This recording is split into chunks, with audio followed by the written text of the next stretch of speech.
Bien, buenas tardes. Entonces, lo primero que quiero que hagamos el día de hoy es hacer un repaso de qué fue lo que hicimos la clase anterior. En la clase anterior nosotros propusimos que para solucionar esa ecuación diferencial de onda necesitábamos entonces también unas ecuaciones que fueran de este tipo, que tuvieran estas características esencialmente, donde vamos a tener una, una componente vectorial que nos va a hablar de la amplitud de la oscilación. En este caso, miren que estamos representando tanto el campo eléctrico como el campo magnético, pero únicamente vamos a hablar de polarización cuando nos estemos refiriendo a la orientación que va a tener la amplitud del campo eléctrico. Eso es importante que lo tengamos claro. Entonces, como dijimos, son la suma de tanto exponenciales de tipo positivo como negativo. Entonces, por eso es que acá tenemos ese signo más menos que acompaña al E sub 0.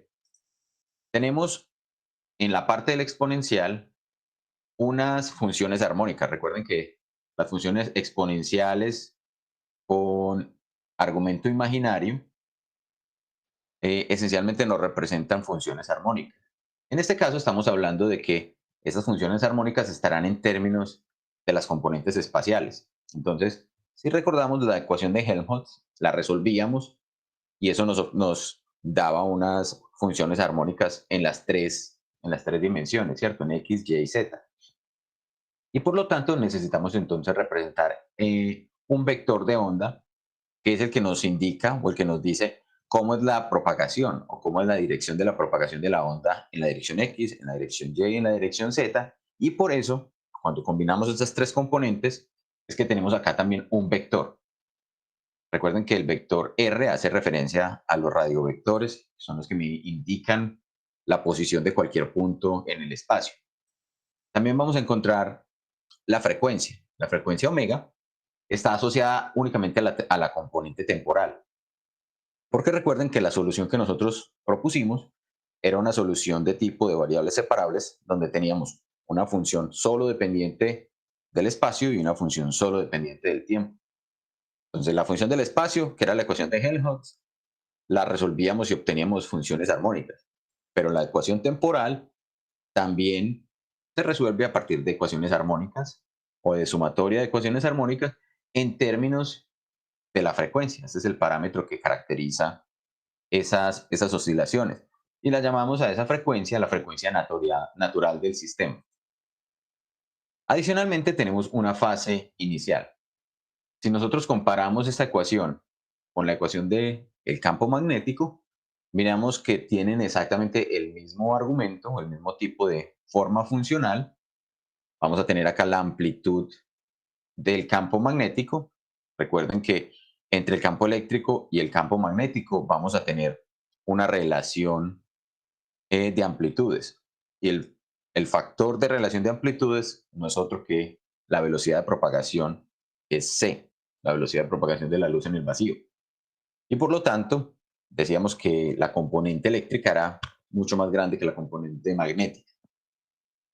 Nuevamente, vamos a tener entonces también el vector de onda, vamos a tener las posiciones o las coordenadas espaciales, vamos a tener la frecuencia y las eh, propiedades temporales y una fase inicial. O sea, así era como lo mencionábamos.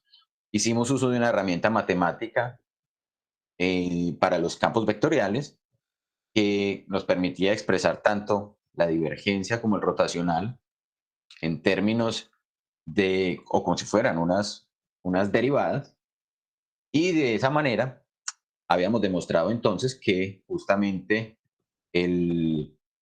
los campos eléctricos y el campo magnético eran perpendiculares entre sí y que ambos eran perpendiculares al vector k, a la dirección de propagación. Eso fue lo que hicimos.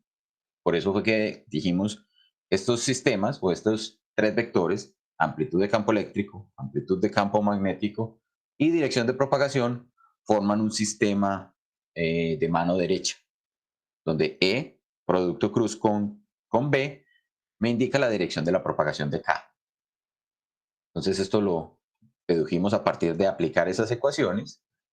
Dijimos que si considerábamos por convención que las oscilaciones estaban en fase, es decir, que las fases iniciales de cada una de esas ondas, la onda eléctrica y la onda magnética eran cero, entonces obteníamos una onda que era sincrónica, se desplazaba y donde cada vez que encontrábamos un mínimo de campo eléctrico, íbamos a encontrar un mínimo de campo magnético y donde hubiera un máximo de campo eléctrico, debía existir también un máximo de campo magnético. Eso fue lo que discutimos la clase anterior y entonces Ondas vamos a hablar un poco de qué es entonces una onda electromagnética. Esa onda electromagnética, entonces, según lo que ya hemos discutido, la podemos expresar como si fuera una ondulación de tanto campos eléctricos como magnéticos, que se genera a partir de quién? Del acople de esos mismos campos, es decir, se autogenera. Esos campos son transversales a la dirección de propagación y vimos que no requieren de la presencia o de la existencia de un medio para poder propagarse. Entonces, eso es esencialmente lo que nos dice la, la onda electromagnética. Este es un video que está aquí embebido, se los voy a presentar eh, acá en YouTube directamente y voy a silenciar mi micrófono para que no se meta el sonido. ¿Listo? Espérenme un segundo.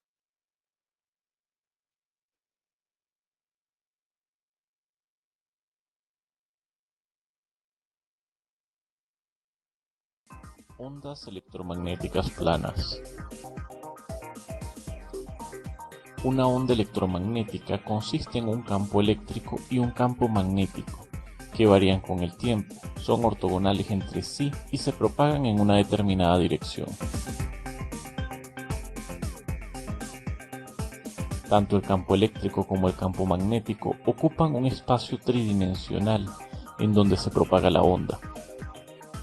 Pero para facilitar la visualización, siempre se dibuja una única trayectoria que representa a toda la onda electromagnética en el espacio.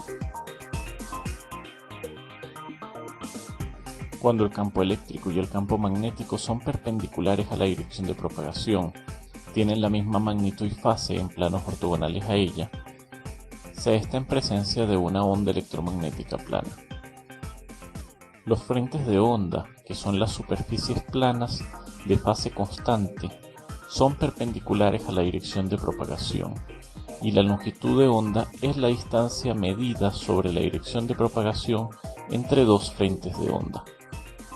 La velocidad de propagación depende del medio en el cual se propaga la onda.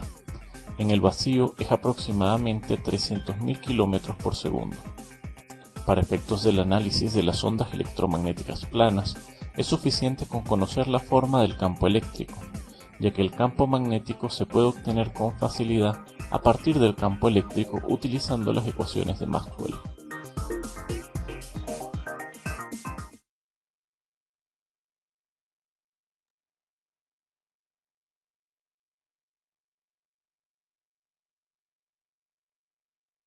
Bien, ¿algún comentario respecto a esto que nos acaba de presentar este video? Cuéntenme si también lo vieron, si lo escucharon bien y si se veía sin problemas.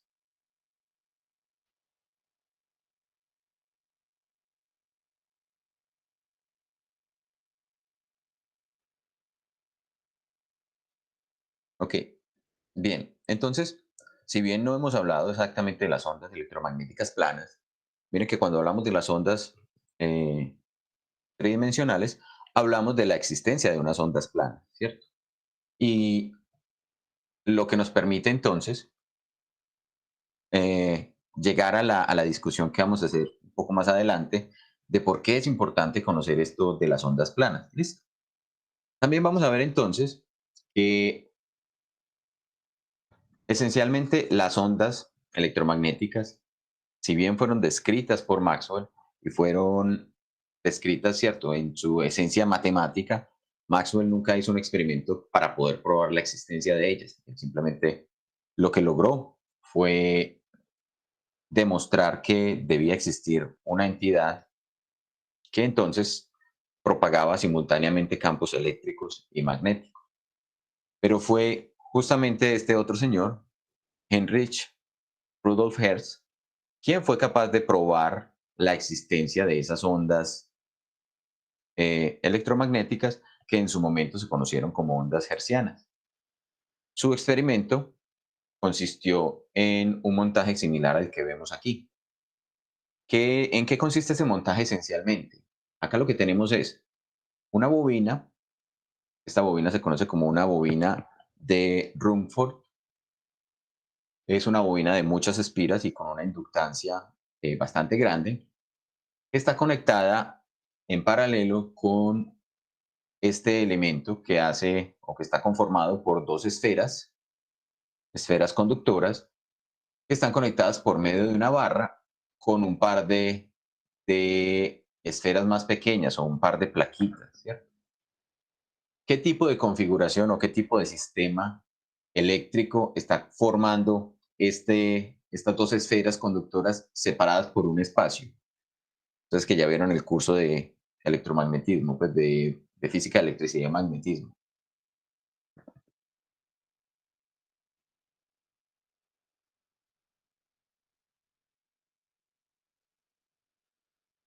Juan, dos capacitores.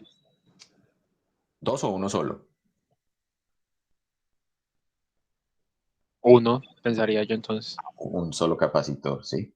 Es un solo capacitor porque recuerden que la definición de un capacitor es precisamente el que se tienen un par de elementos conductores, deben ser dos elementos conductores que estén separados a una cierta distancia y que además estén a una diferencia de potencial eléctrico. Entonces, lo que tenemos acá es entonces la bobina conectada en paralelo con un capacitor que está conformado por estos dos elementos conductores separados a una distancia pequeña y conectados a una fuente de alimentación. Ese tipo de circuito recibe un nombre. Tal vez ustedes saben cómo se llama. De pronto los que ya pasaron por taller 3 tienen algo más de nociones del nombre de este tipo de circuitos. Cuando tenemos una bobina y tenemos un capacitor conectado. LC. Un circuito LC. ¿Y cuáles son las características de esos circuitos LC? Pedro o cualquier otro que esté allí que nos pueda contar qué hacen los circuitos LC, por qué son importantes esos circuitos LC.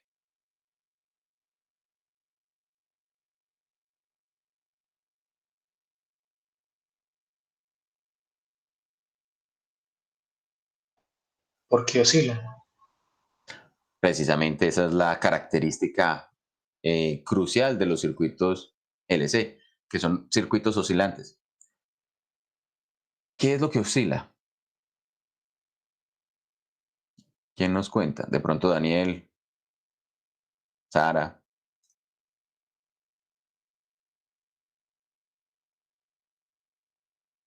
Cuando hablamos de circuitos oscilantes, ¿qué es lo que estamos asumiendo que está oscilando?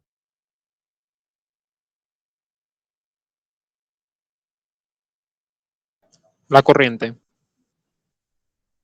La corriente está variando de manera oscilatoria. ¿Y saben por qué lo hace? ¿O cuál es la razón para que el circuito LC se comporte de esa manera?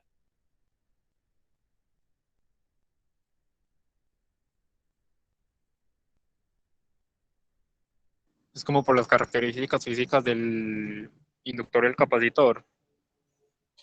¿Qué es lo que hace un capacitor y qué hace un inductor?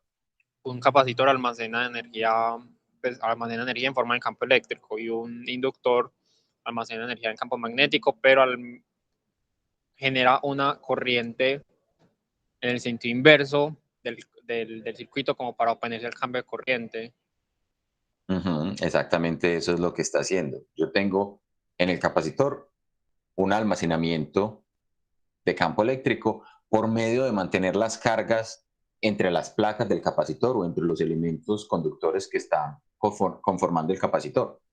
Y en el inductor, entonces tengo que cuando ocurre una corriente eléctrica, cuando una corriente eléctrica pasa por él, se forma un almacenamiento del campo magnético y se forma una corriente en el sentido inverso.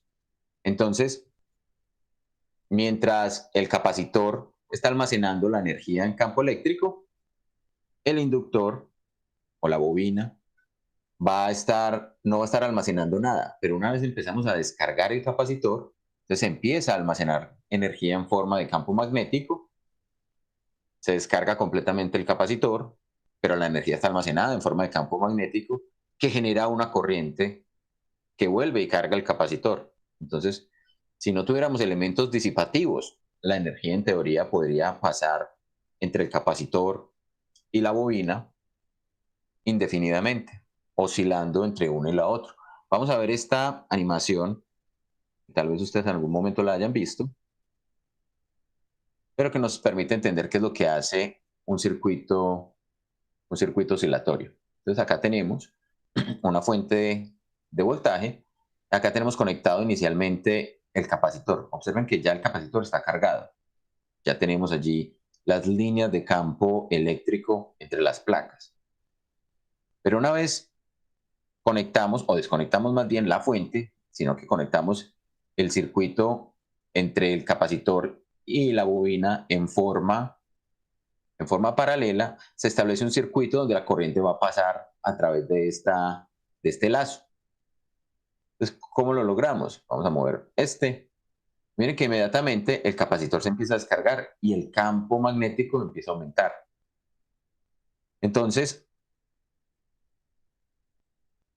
acá podemos ver entre estas dos barras cuánto es la energía almacenada por el capacitor y cuánto es la energía almacenada en el inductor. Observen que se llega a la misma magnitud.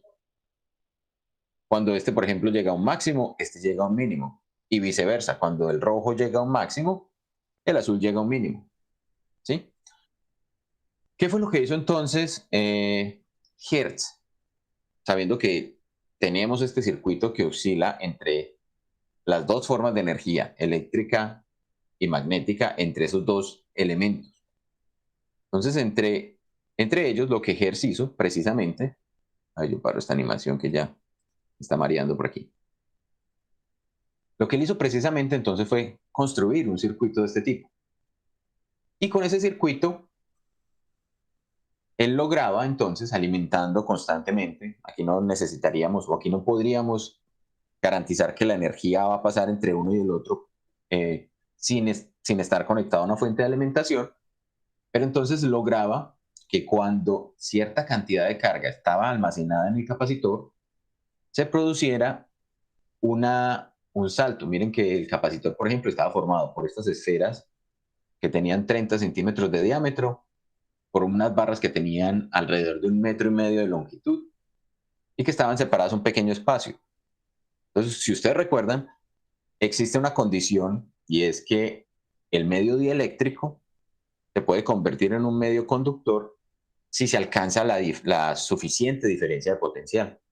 Entonces es precisamente por lo que él utilizaba estos capacitores con esas áreas superficiales tan grandes para poder tener una gran cantidad de carga almacenada. Y si recordamos también del curso de física, electricidad y magnetismo, esta región donde tenemos estas menores radios de curvatura es donde mayor densidad de carga se va a acumular.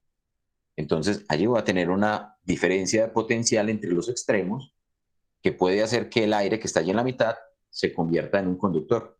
Y entonces, bajo ciertas condiciones, ocurría el salto de una chispa. Entonces, hasta allí es simplemente el efecto de lo que se conocía ya solamente como campo eléctrico. ¿Dónde estuvo la genialidad de Hertz? En este caso, fue precisamente en ubicar a una cierta distancia, sin ningún tipo de contacto físico, otra bobina, que en este caso, por ejemplo, tenía un área de 1,2 metros por 80 centímetros, una bobina bastante grande, pero también con una separación. Su teoría era entonces que si las ecuaciones de Maxwell eran correctas, la energía se debería transportar desde esa chispa que se estaba generando en el primer circuito, propagarse por el aire y llegar y generar corrientes en este segundo lazo. Y entonces, lo que él debía observar, aquí creo que tengo este logo de la universidad, aquí tengo por un ratico. Lo que él debía observar entonces es que precisamente en ese espacio que tenía esa espira que puso al frente, si tenía la suficiente cantidad de energía, él debería observar una chispa, como efectivamente ocurrió. Y entonces así fue que pudo probar que la energía se podía transportar de un circuito a otro. Estaba induciéndose la energía en el segundo circuito que no estaba conectado por medio de elementos conductores. Listo. ¿Está claro entonces cómo fue que él hizo este experimento? ¿O hay alguna inquietud?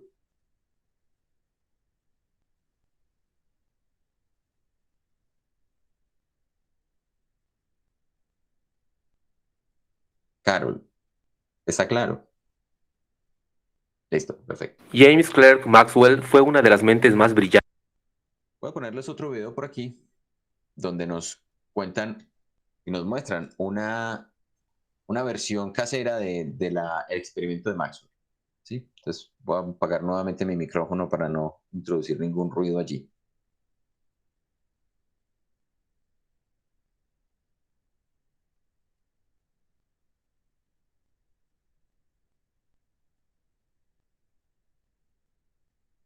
James Clerk Maxwell fue una de las mentes más brillantes de su tiempo. En la década de 1880 desarrolló la teoría matemática del electromagnetismo. Esta predice que las ondas electromagnéticas se propagan por el espacio a la velocidad de la luz. Muchos científicos de la época estaban en la búsqueda de probar experimentalmente esta teoría. Hacia 1887, Heinrich Hertz, un profesor de física alemán, diseñó una serie de brillantes experimentos para demostrar la hipótesis de Maxwell. Su equipo consistía en un generador de chispas acoplado a una antena y un anillo metálico alejado de la antena. Hertz razonó que las ondas electromagnéticas generadas por la chispa viajarían por el espacio y, de ser correcta la teoría de Maxwell, inducirían una corriente en el arco metálico, produciendo otra chispa entre las terminales del mismo. En este video hacemos una réplica simplificada de este famoso experimento. Este proyecto necesita un pulso de alto voltaje y lo vamos a generar con un encendedor de cocina de este tipo. Estos encendedores tienen un elemento piezoeléctrico en el interior, el cual genera un pulso de varios miles de volts. Aquí tenemos uno ya listo para nuestros propósitos y vamos a abrirlo.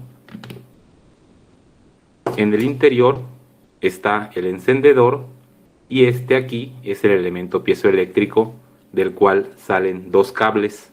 Nosotros hemos conectado unos caimanes a los cables de salida, de modo que aquí tendremos el pulso de alto voltaje de salida.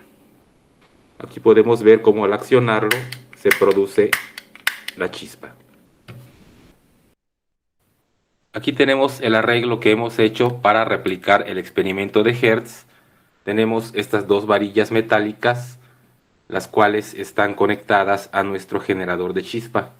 Y estas placas de aluminio puestas de modo que cuando se produzca la chispa entre las dos terminales, las ondas electromagnéticas deben viajar por el espacio y llegar hasta esta antena. En el experimento original de Hertz se tenía un anillo abierto en donde se generaba otra chispa después de producirse la primera. Aquí no tenemos la potencia suficiente para poder generar una chispa en la antena receptora, pero en su lugar hemos puesto este foco de neón, el cual enciende a unos 60 o 70 voltios y vamos a ver que al producirse la chispa en este punto, viajar las ondas electromagnéticas y ser recogidas por esta antena, el foco va a encender. Vamos a accionar el generador de chispa y veamos. Vemos cómo se produce la chispa y el foco de neón enciende.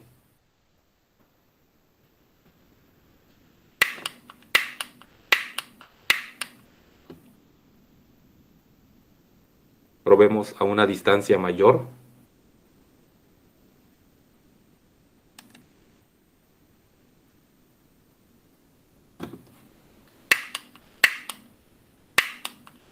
Aún podemos ver cómo enciende ligeramente.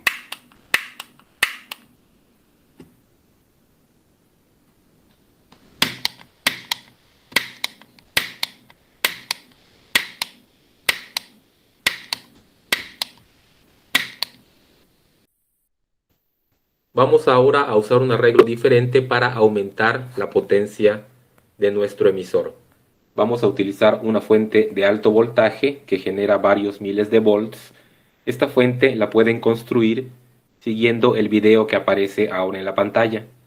Y tenemos la fuente, la salida de alto voltaje conectada a este capacitor, el cual a su vez se conecta a nuestra antena emisora.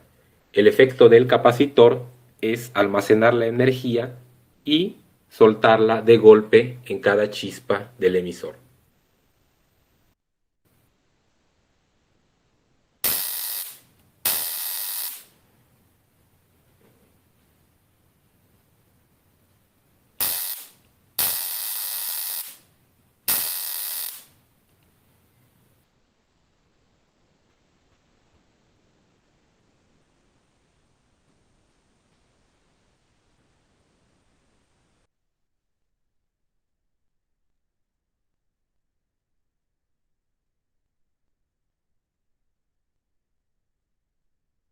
Bien, escucho sus comentarios respecto a ese video que acabamos de observar.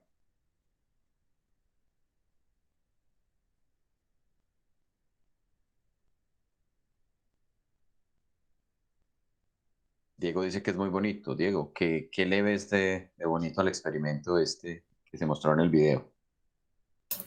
Profe, lo veo como por el tema, pues más de que todo, como lo que llegó a de pronto a experimentar quien hizo el experimento por primera vez, que fue de cierta manera demostrar eso. Y que de cierta manera como que le estaba induciendo corriente, estaba induciendo una corriente que pues visualmente no está conectada a ninguna corriente. Entonces Ujú, que al generar pues, dicha chispa, imagino que es lo que conocemos como efecto punta, ¿no? Que ioniza el aire, no sé ujú, si necesariamente será lo que está pasando en ese caso, y la onda se propaga e induce una corriente en algo que no está evidentemente conectado. A mí ujú. me parece muy bonito y como se prendía bombillito también. Ah, ok. Eso nos dice que el generador que se empleó al final se puede sacar de un televisor viejo. Es correcto. Se puede generar alto voltaje con sistemas como los de los televisores. También, por ejemplo, los microondas utilizan algunos tipos de, o unos elementos también para producir altos voltajes. Alguien se preguntó por qué esta configuración, por ejemplo, empleaba esas láminas metálicas.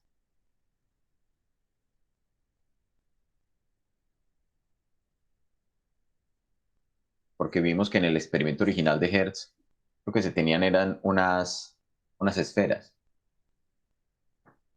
¿Será que esas láminas metálicas tendrán que ver algo con el experimento? ¿Será que la orientación de esas láminas metálicas importa? ¿O será que yo las puedo poner completamente horizontales? Profe, yo me pregunté también eso, pero la dirección importa. O sea, si yo pusiera mi receptor, o sea, mi bombillito en otra dirección, también se prendería. Pues yo lo ponía como adelante.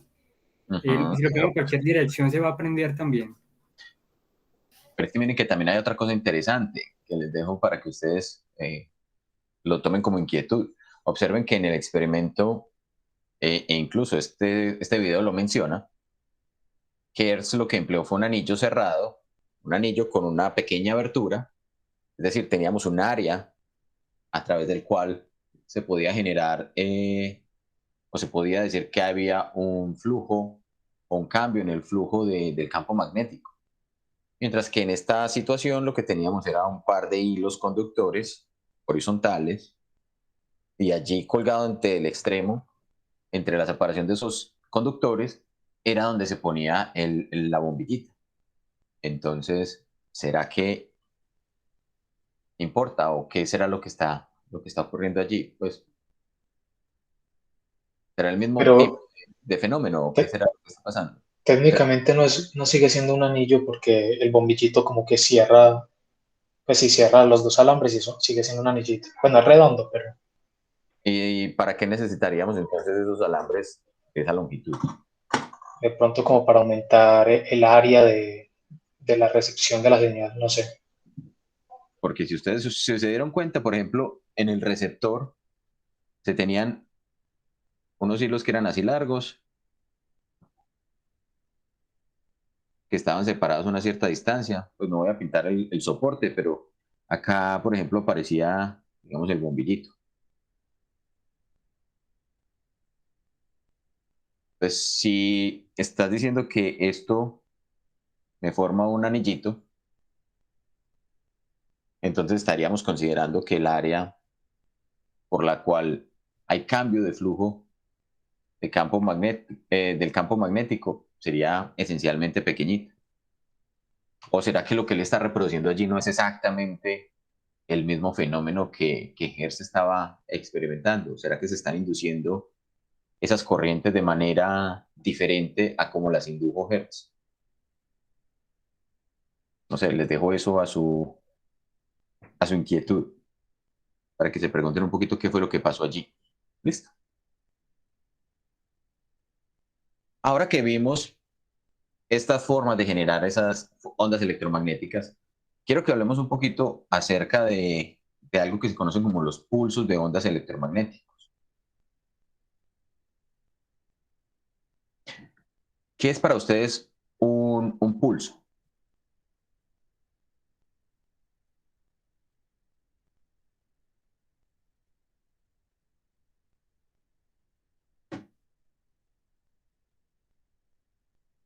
Cuando hablamos de pulso, ¿a qué nos estaremos haciendo referencia?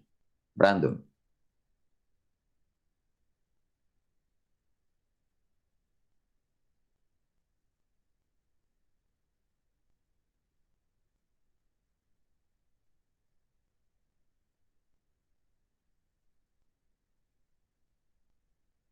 Brandon, ¿estás allí?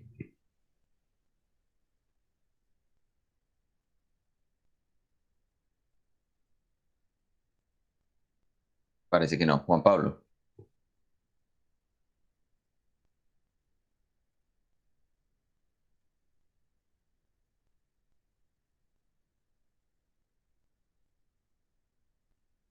Otro que también se conectó y dejó esto simplemente conectado allí. Luis Miguel, Hola ¿estás Juan, allí? sí Juan, estoy acá. Ah, ok, perfecto.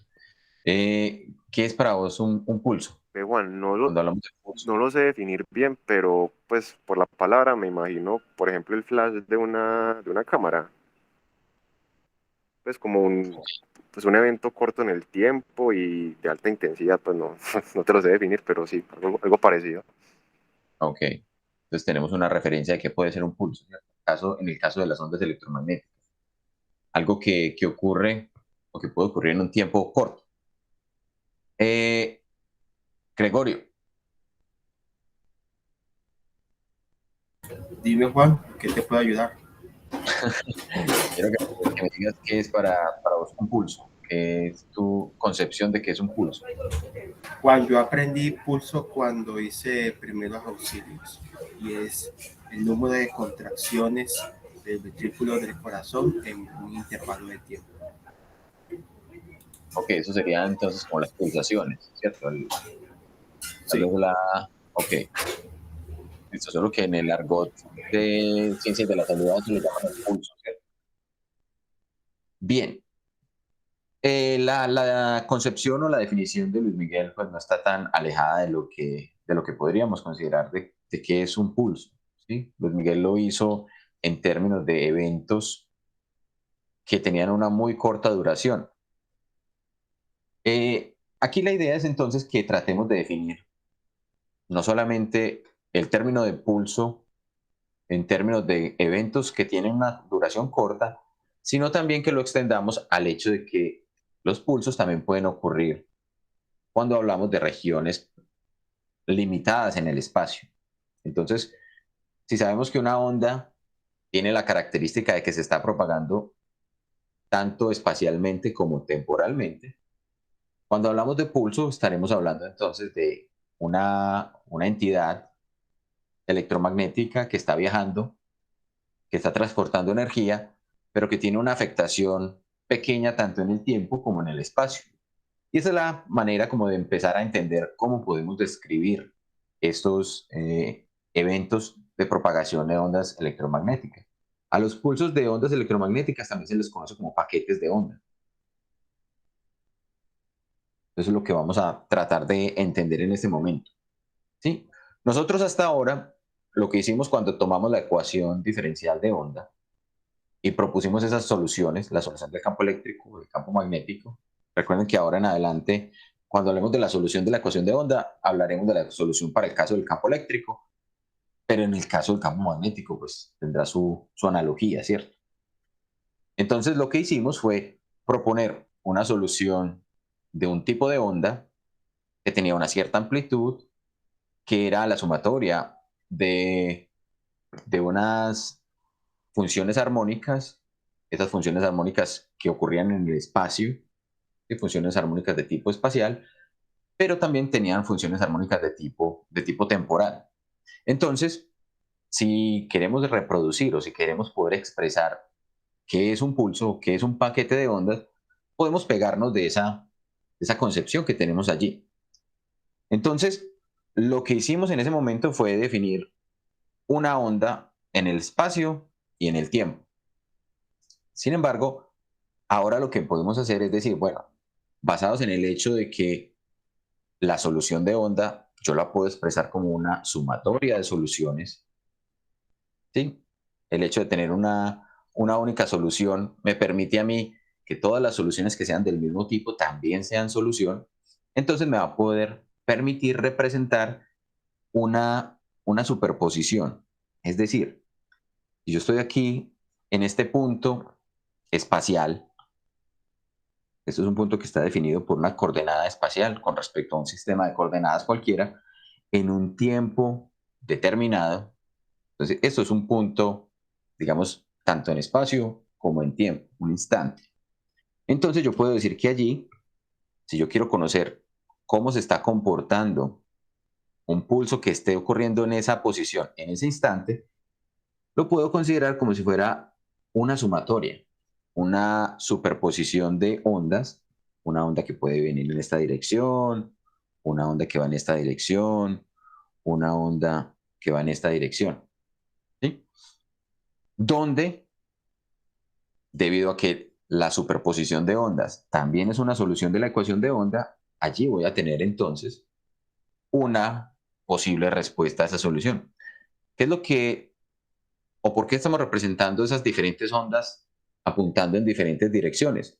Porque efectivamente lo que va a ocurrir es que cada una de esas ondas va a tener su propia dirección de propagación. Entonces acá tenemos la dirección de propagación de esta onda, esta tiene un vector de propagación distinto, esta otra tiene un vector de propagación distinto, y yo puedo tener una infinidad de ondas que estén confluyendo en un cierto punto del espacio en un instante de tiempo. Sabemos entonces que las ondas tienen esa capacidad, a diferencia de las partículas. Las partículas no pueden coincidir simultáneamente en el mismo punto, en el mismo instante, pero las ondas sí. Y cuando ellas confluyen, entonces interfieren entre sí. Entonces, en ese punto, podemos tener una amplitud variable, ¿cierto? En algunos casos puede ser constructiva, en otros casos puede ser destructiva, dependiendo de las condiciones de esas ondas que estén llegando allí en ese instante. Y también, cada una de esas ondas, entonces, podrá estar definida por una cierta frecuencia, por su frecuencia propia de oscilación, tanto la onda 1, la onda 2, la onda 3, todas las ondas que tengamos allí van a corresponder o van a confluir en un cierto punto. Entonces, para poder hacer eso, yo podría tomar ondas distintas, ¿cierto? Poder tomar una onda cualquiera. Sin embargo, aquí es donde vamos a hacer uso de esa característica de las ondas planas. ¿Por qué? Porque recuerden que la idea, cuando yo tengo una superposición, es utilizar en lo posible una base que sea común. Y una base que es fácil de expresar es el caso de las ondas planas. Entonces, cada una de estas ondas que está llegando allí, yo la puedo expresar en términos de ondas planas. Y lo que ocurra aquí en esa posición espacial y temporal va a estar definida o lo puedo expresar en términos de ondas planas. Entonces vamos a usar una base de soluciones que sean las ondas planas.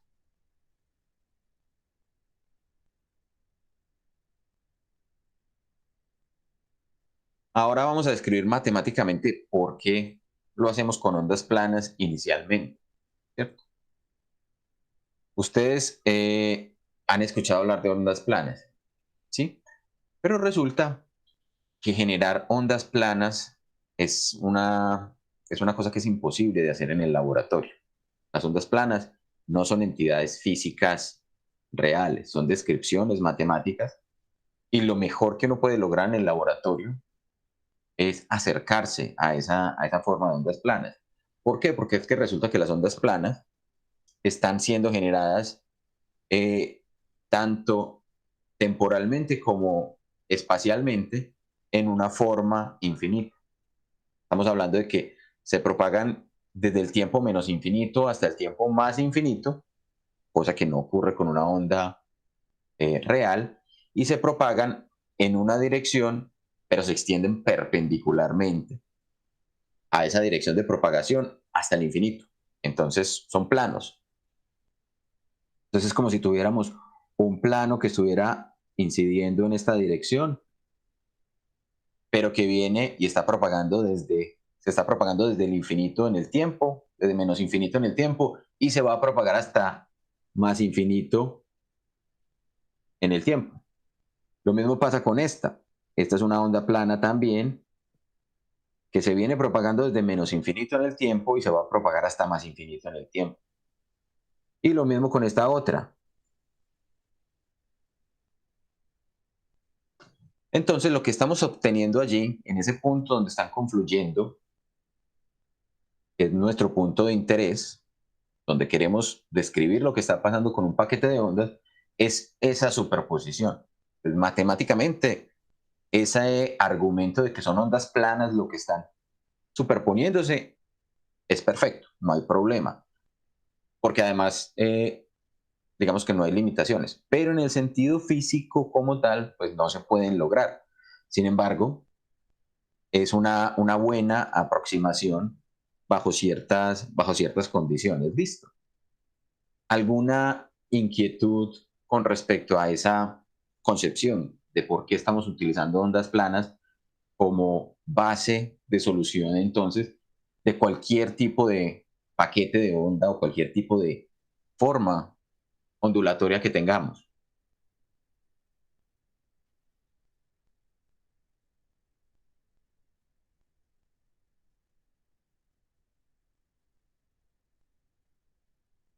Bien, vamos entonces a escribir esa matemáticamente cómo era que habíamos definido esas ondas de tipo plano. Entonces, miren que lo que teníamos matemáticamente en la clase anterior, en la solución que encontramos de las ecuaciones de onda, eran unas soluciones de este tipo. Un cierto campo eléctrico en el espacio y en el tiempo que aparecía de tener una cierta amplitud ondulatoria, ¿cierto? Esto tenía unas componentes y esto lo multiplicábamos por unas funciones armónicas.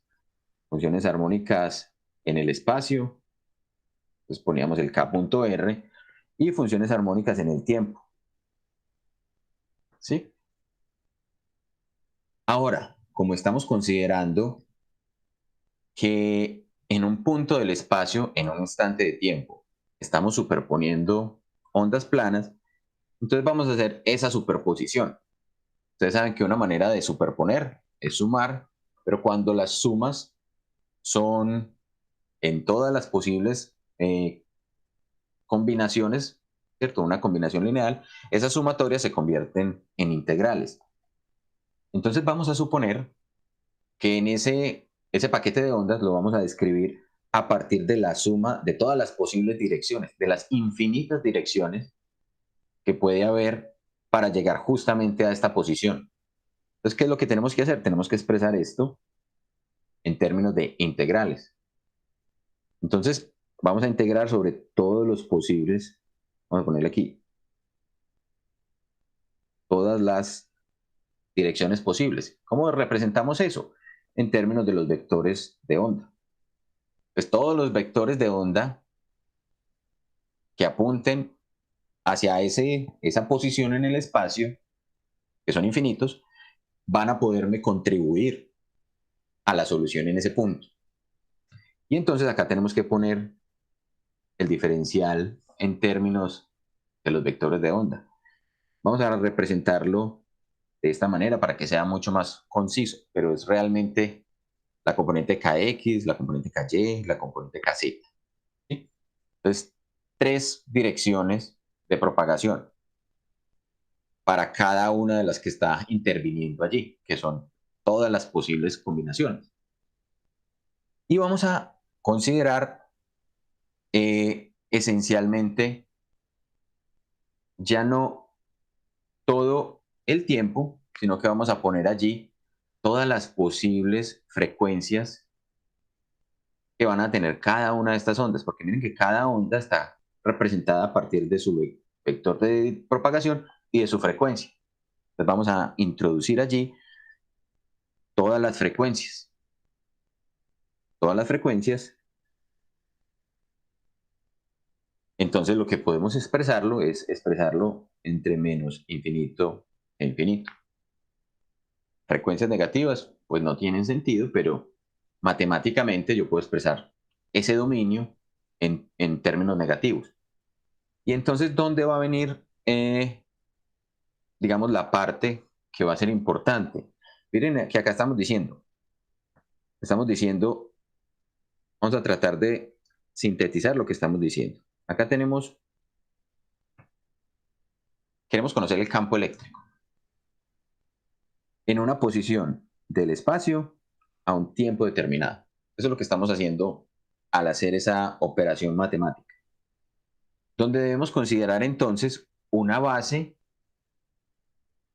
en términos de expresiones o de ondas planas. Entonces tenemos una base de ondas planas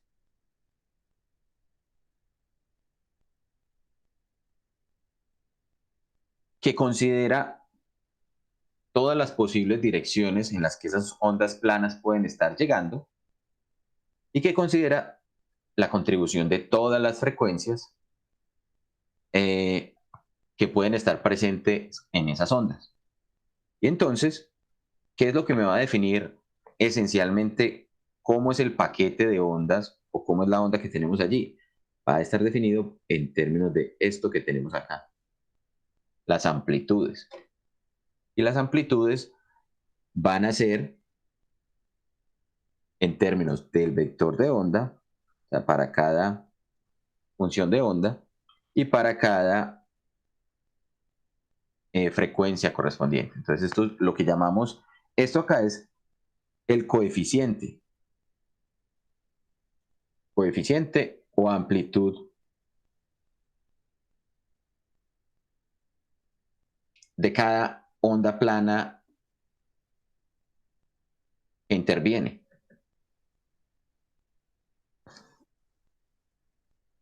Entonces miren que, por ejemplo, si tuviéramos acá un punto particular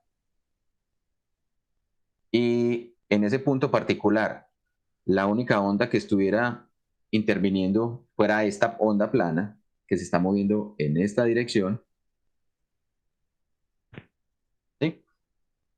Entonces, ¿qué es lo que vamos a considerar? Vamos a considerar las condiciones de K y de omega de esta onda plana que estamos dibujando acá. Esa va a tener una cierta amplitud, ese coeficiente va a ser un valor cualquiera, y todas las demás, todas las otras infinitas ondas planas que están llegando van a ser cero.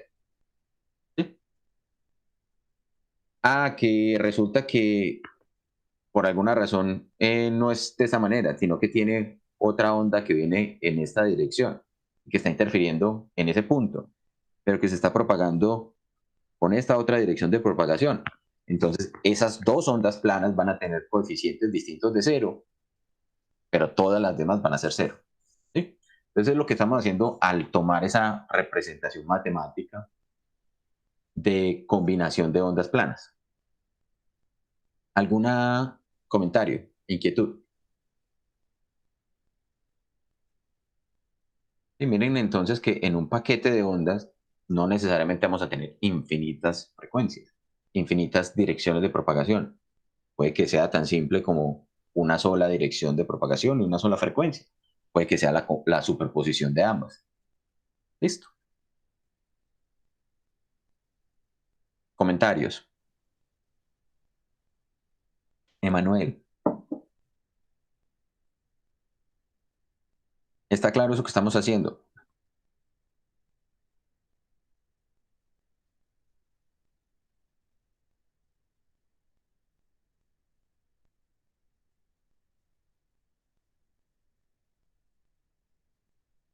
No le quedó claro por qué no toma las otras. Porque lo que estamos diciendo es, nos interesa conocer qué es lo que está pasando justamente en ese punto, ¿sí? En ese paquete de ondas. Si, por ejemplo, el paquete de ondas fuera simplemente un paquete de ondas, a ver, yo miro si soy capaz de buscar otra vez esa animación que habíamos puesto por aquí. Creo que es esta.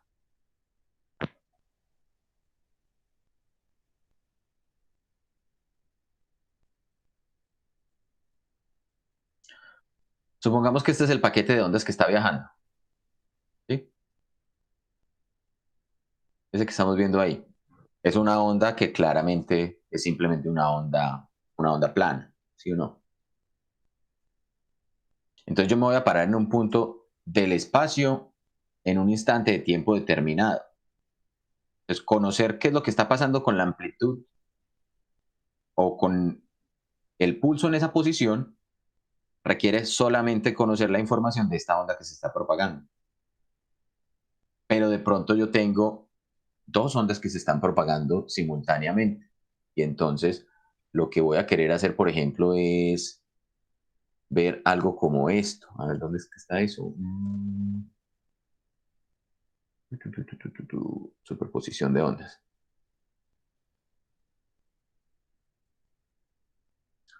Supongamos que ahora el pulso ya es un pulso de una forma distinta a la que estaba viajando. Entonces miren que en este caso, por ejemplo, el pulso de interés puede ser este pulso negro que está aquí. Eso es lo que yo quiero analizar. Pero miren que cómo estoy logrando ese pulso negro. Lo estoy logrando a partir de la onda rosada que se está propagando hacia la derecha y la onda azul que se está propagando hacia la izquierda. Entonces van con direcciones de propagación distintas, van con frecuencias diferentes, porque miren que una es frecuencia 2 y la otra es frecuencia 4. Una va en dirección negativa, la otra va en dirección positiva. Y entonces, ¿qué es lo que yo necesito definir? Solamente necesito definir esas dos ondas para entender cómo se está comportando el pulso. Pero si el pulso es mucho más complejo, puede requerir las infinitas ondas. ¿Está claro de pronto con esa forma de visualizarlo?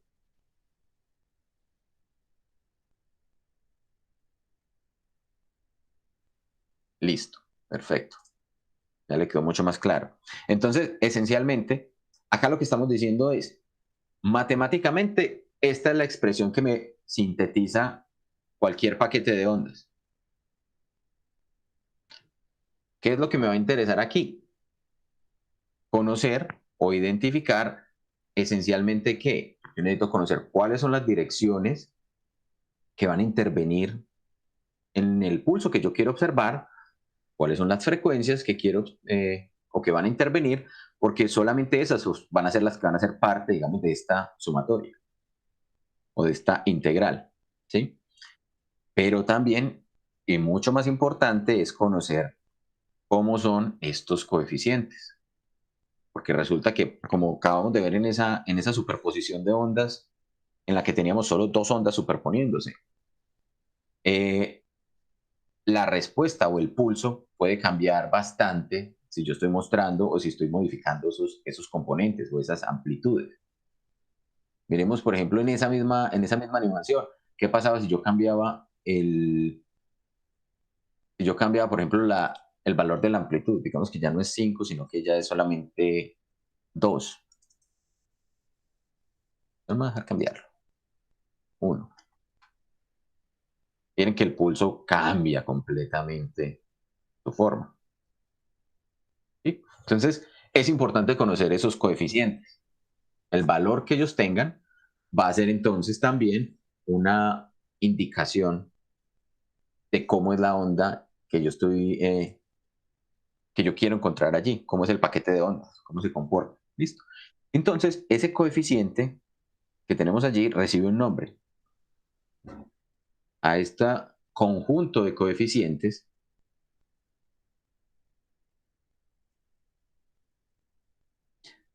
lo vamos a llamar espectro de la onda.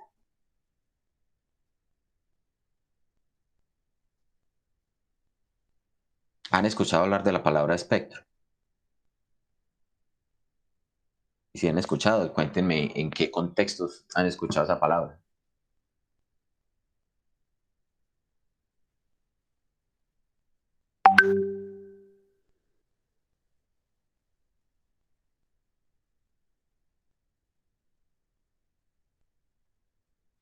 En radiación electromagnética, ¿cierto? Hemos escuchado el término espectro, el espectro visible.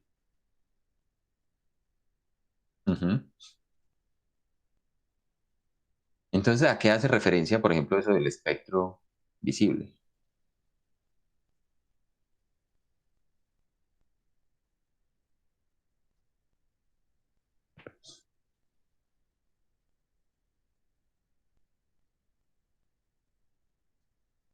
A un rango de frecuencia. Entonces, miren que, por ejemplo, sí, que puede captar el ojo humano o puede captar un detector. Efectivamente, es un rango de frecuencia que puede captar el ojo humano. Entonces, en este caso, miren que, por ejemplo, estamos hablando de que con el espectro definimos entonces cuáles son las componentes, en este caso, de todas las posibles ondas electromagnéticas que pueden tener una cierta característica, una cierta incidencia. Vamos a ver ahora más adelante que espectro no solamente está limitado a frecuencias, sino que también puede estar limitado a amplitudes, donde esas amplitudes pueden ser función precisamente de, de la dirección de propagación y de la frecuencia. ¿Listo? Matemáticamente, esta expresión que estamos viendo aquí, ¿a ustedes se les parece algo que hayan visto antes? ¿O es primera vez que ven una cosa de ese estilo?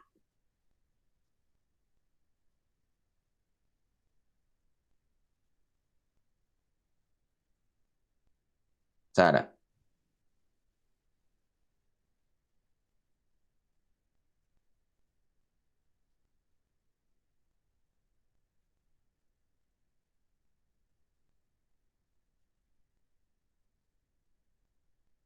Sara Isabel.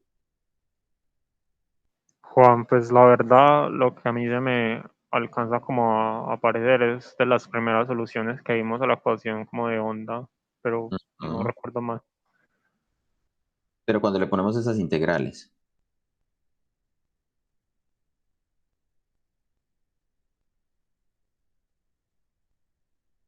entonces ya pasaron todos por matemáticas especiales, ¿cierto?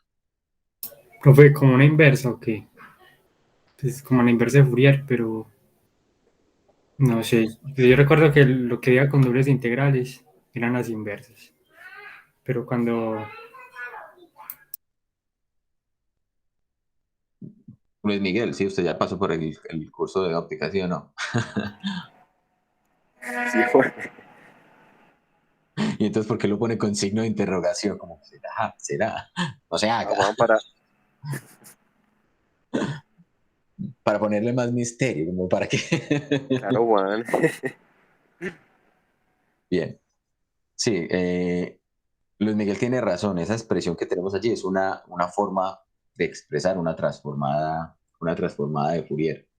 Porque miren que lo que tenemos allí es justamente una, una función que como solución va a estar en términos de un par de coordenadas, en este caso el espacio y el tiempo, pero cuyo integrando está dado en otro sistema de coordenadas, que en este caso son el vector de onda y la frecuencia.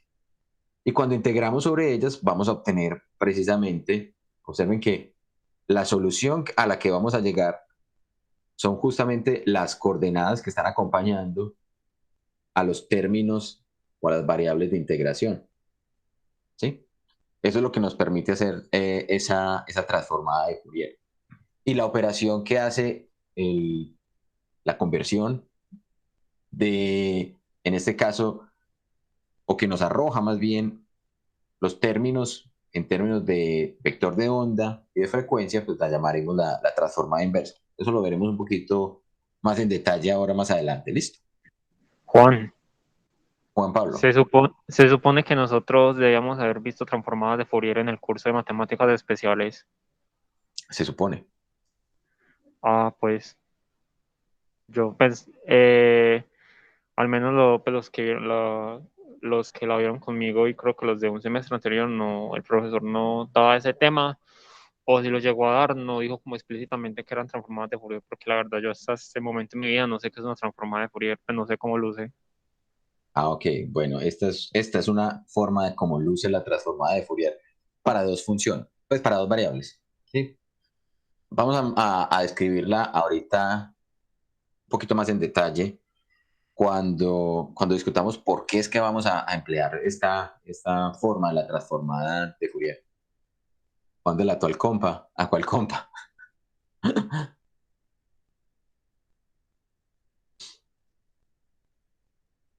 Ah, sí, sí, yo lo delaté, exacto. Ah, es Juan, o sea, soy yo. Pensé que Juan Pablo se estaba refiriendo a sí mismo. Bueno.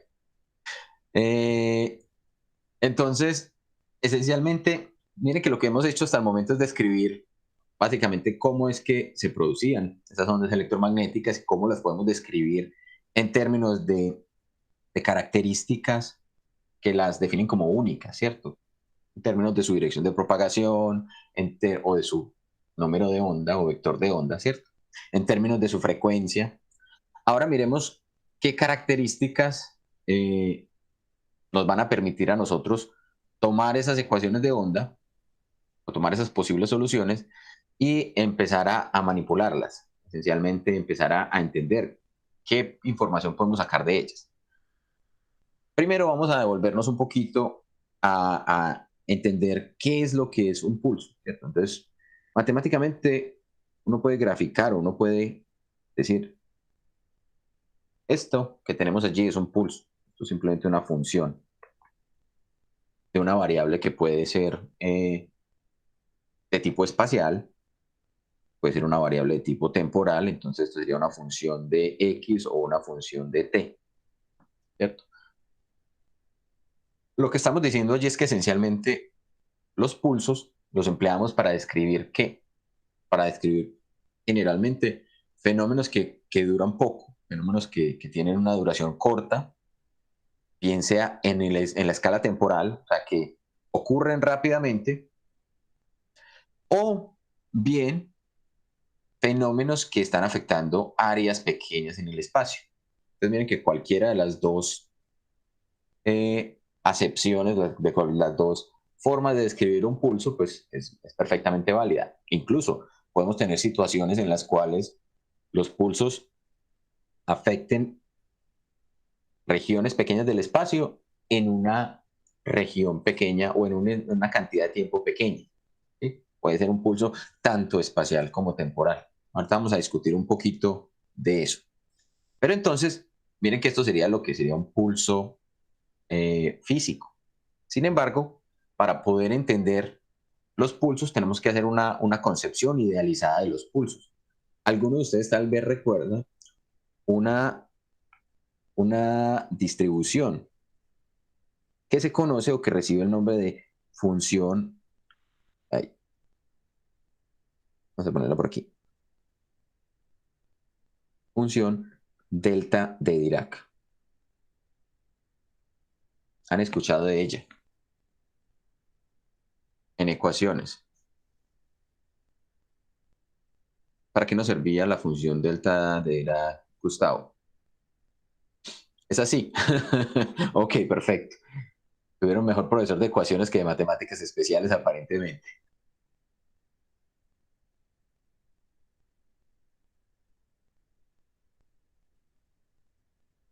Eso es cuando los I y J coinciden, o sea, las coordenadas coincidían. Pues eso es lo que me acuerdo. Yo lo vi fue en mecánica clásica y era cuando las dos coordenadas estaban sobre el mismo, como más bien mismo eje, por así decirlo. Ahí aplicaba, eran como los IJ, los subíndices, digámoslo. Y cuando Ujú. coincidían era 1, si no estoy mal. Y si no coincidían era 0, ese delta, algo así recuerdo.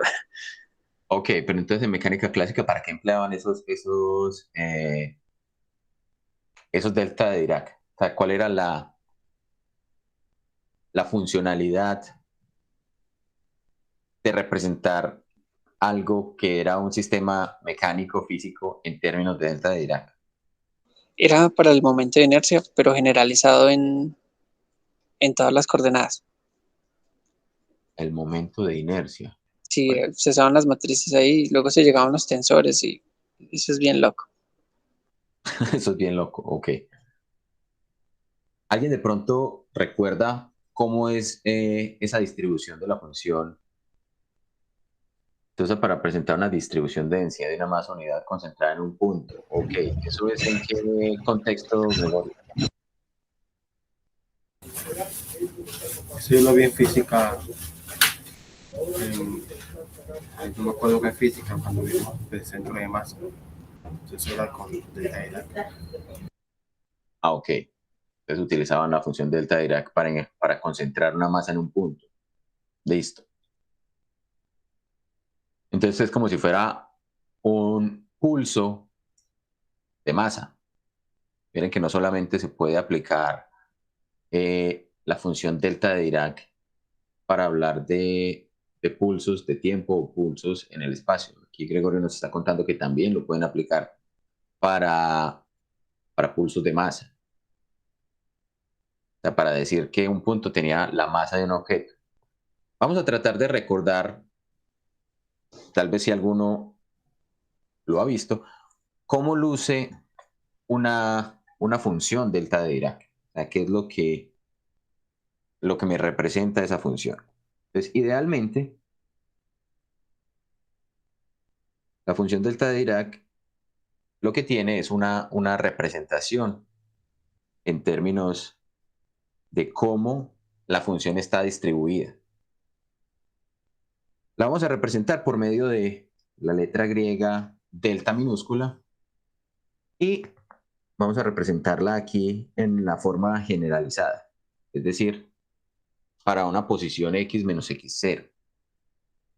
Entonces, para esa posición x menos x0, esa distribución es justamente de esta forma. Me paro aquí, digamos que este es mi valor x0, y lo que decimos es que todos los puntos anteriores a x0 van a recibir el valor de 0. Todos los puntos posteriores a x0, la función o la distribución vale 0. Y justamente en el punto x0, esa distribución la representamos de esta manera, como una flechita que apunta hacia arriba. ¿Por qué? Porque se supone que el valor que alcanza allí es un valor infinito. ¿Sí? No está definido el valor. No digamos que infinito, sino que no está definido. Entonces, esa función, miren que yo la puedo representar de esta manera. Yo puedo decir entonces que vale 0 para todas las x diferentes de x0 y no está definida para las x iguales a x0. Entonces, la manera como matemáticamente representamos la función o esa distribución delta de Dirac. ¿Listo? ¿De dónde parte esa distribución delta de Dirac? ¿O por qué la empleamos en la física? Porque esencialmente me va a permitir a mí representar algún tipo de característica ideal, algún tipo de pulso ideal, ¿sí? Miren que los pulsos los habíamos mostrado aquí como si fueran una distribución en la cual teníamos o bien posición o teníamos tiempo, y entonces eran cosas que ocurrían en un tiempo corto o en una área muy corta, o como nos está diciendo Gregorio allí, también podía ser distribuida en una región pequeña del espacio, como para indicar que hay una masa concentrada. Entonces, todos esos impulsos los podemos representar o los podríamos interpretar como si fueran posiciones o situaciones que ocurren únicamente en la posición particular del objeto. Entonces, en este caso, por ejemplo, estamos diciendo que esto ocurre únicamente para la posición x0. Miren que esa posición x0 podría ser perfectamente 0 y entonces la distribución me quedaría centrada ¿en dónde? Me quedaría centrada justamente aquí en 0. O sea, la distribución sería todo esto 0, todo esto 0 y apuntando o con un valor indefinido en 0. ¿Sí? Sin embargo, esa distribución o esa forma matemática la empleamos también en lo que se conoce como los sistemas lineales. Tal vez ustedes en sus cursos de, si alguien ha visto cursos de control, por ejemplo, o en los cursos incluso de ecuaciones diferenciales, este tipo de función me permite representar un impulso y me permite analizar cómo responde un sistema determinado a ese impulso. Y entonces lo que se hace es, o lo que se conoce es una función, o lo que se obtiene después de aplicarle a una función o a un sistema particular un impulso de este tipo, es lo que se conoce como respuesta al impulso. ¿Sí? ¿Alguno de ustedes ha jugado billar?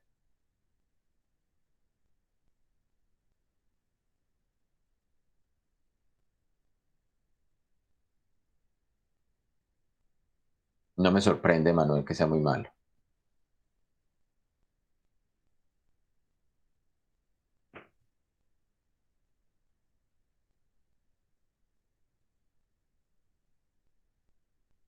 Le pegaron con un palo de billar, Juan Pablo. No. Miren que en el billar, ¿cuál es el objetivo o cómo se logra que las bolas se empiecen a mover?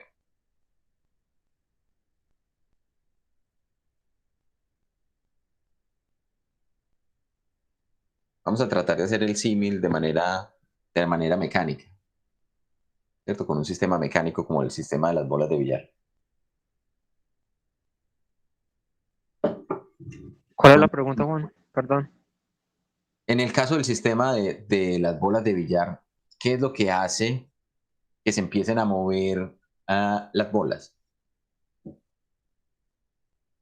Estamos transmitiendo el momentum, ¿cierto? Estamos transmitiéndole la cantidad de movimiento del palo de billar a la bola. ¿Cómo es esa transmisión de momentum? ¿Cómo ocurre? Pues Juan, como los dos objetos son bastante rígidos, entonces es como inelástico y ocurre muy rápido. Entonces ahí la delta sería como una delta de tiempo y sería como muy chiquito. Entonces, mira que tenemos una situación donde podemos considerar un choque de tipo inelástico, lo podemos idealizar. Sabemos que no ocurrirá exactamente, no ocurrirá exactamente en un tiempo 0, pero sí podemos asimilar o asumir que es un tiempo muy pequeño. Y no solo eso, también tiene un área de afectación muy pequeña. Entonces, simultáneamente podríamos decir, allí ocurre una transferencia de momentum por algo que ustedes tal vez conocen, que es el impulso. ¿Sí recuerdan la función impulso? Es la distribución de la fuerza multiplicada o integrada en un intervalo de tiempo muy pequeño. Y eso es algo que uno ve cuando está viendo los sistemas o el curso de física mecánica y está viendo la parte de colisiones. Allí habla de la función impulso, que esencialmente a la fuerza que le está imprimiendo al objeto se la está entregando en un intervalo de tiempo tendiente a 0. ¿Sí? Pero díganme si se han escuchado eso o estamos hablando de algo completamente nuevo. Sí, Juan, eso es Pues de mecánica, Ah, ok, de la bien. primera física. Exacto, de física mecánica, sí, porque de pronto los que no hayan escuchado hablar de impulso, creo que no estaría mal darse una revisadita de ese tipo de temas para poder tener una concepción, pues cierto, más, o una concepción física un poco más amplia, ¿listo? Entonces, miren que allí podemos representar ese impacto o esa transferencia de momentum del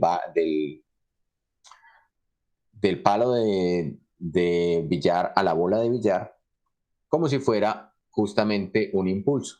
Y la respuesta que tiene ese sistema, que va a experimentar un desplazamiento, un movimiento, o que puede empezar a rotar dependiendo de qué, dependiendo de qué tipo de golpe le di a la bola, va a ser lo que llamaremos la respuesta al impulso. Entonces ustedes se preguntarán, bueno, justamente si yo golpeo la bola de billar justo en el centro, ¿qué pasa con esa bola de billar? ¿Cómo es el movimiento a partir de ese impacto justo en el centro?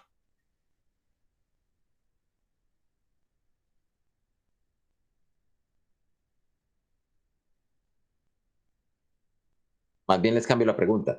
¿Cómo es el movimiento, por ejemplo, si yo impacto la bola un poco más arriba, un poco más abajo, a un lado o al otro, pero no justamente en el centro?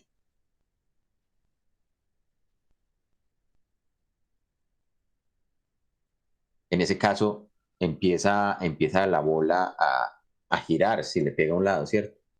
¿Y eso ocurre por qué?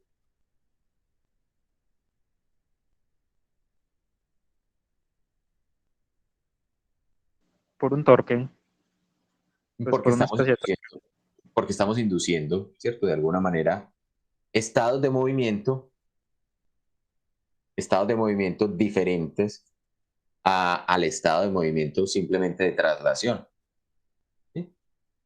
Eso es esencialmente lo que se logra cuando se golpea la bola en un punto distinto al punto que pasa por el centro de masa. Eh, Sin embargo, pues uno podría también asimilar esto a otros sistemas mecánicos.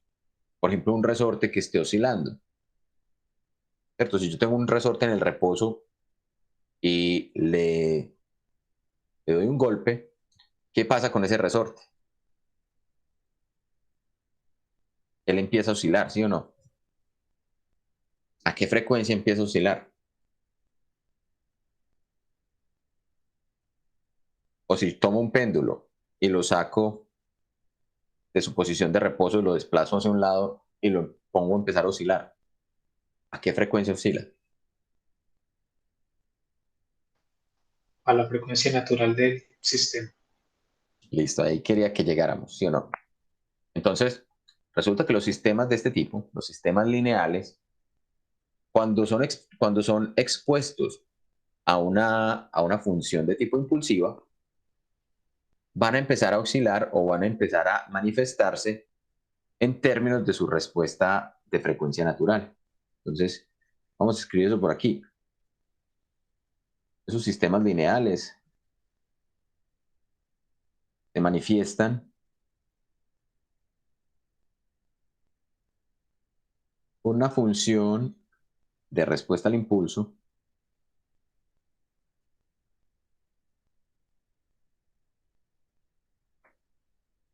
que corresponde a su frecuencia natural.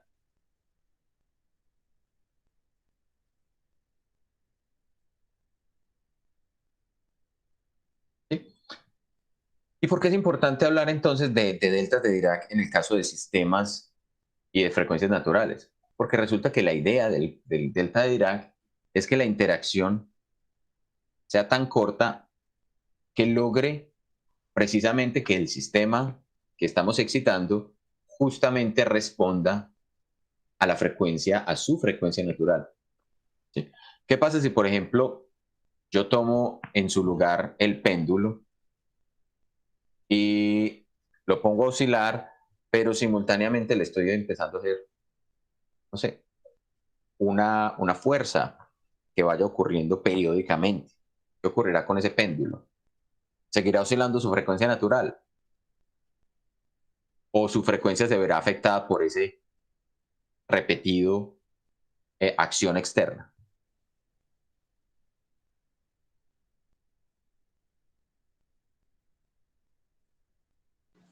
Sí, Juan, eso cambia bastante porque se supone que para ese tipo de sistemas oscilatorios uno siempre resuelve las ecuaciones diferenciales sin tener en cuenta fuerzas externas. Exacto. Entonces, si uno, por ejemplo, resuelve, o sea, lo que hacemos es, cuando tenemos la ecuación diferencial en términos homogéneos, estamos asumiendo que no tenemos nada externo que lo esté sacando de ese estado de oscilación natural. Pero si tenemos una fuerza adicional, las oscilaciones pueden ser muy variables. Pueden, por ejemplo, acoplarse de tal manera que el sistema mecánico o el sistema que yo esté excitando empiece a oscilar a la frecuencia que yo estoy poniéndole o que le estoy superimponiendo, que le estoy poniendo adicional. Entonces, simplemente se va a quedar oscilando a esa frecuencia nueva. Pero como dice Gustavo también allí, si tiene ciertas frecuencias particulares, puede entrar en resonancia. ¿Y qué es lo que tiene que ver o qué es la resonancia? Es precisamente que la energía que yo le estoy añadiendo externa empiece a generar incrementos en la amplitud de la oscilación.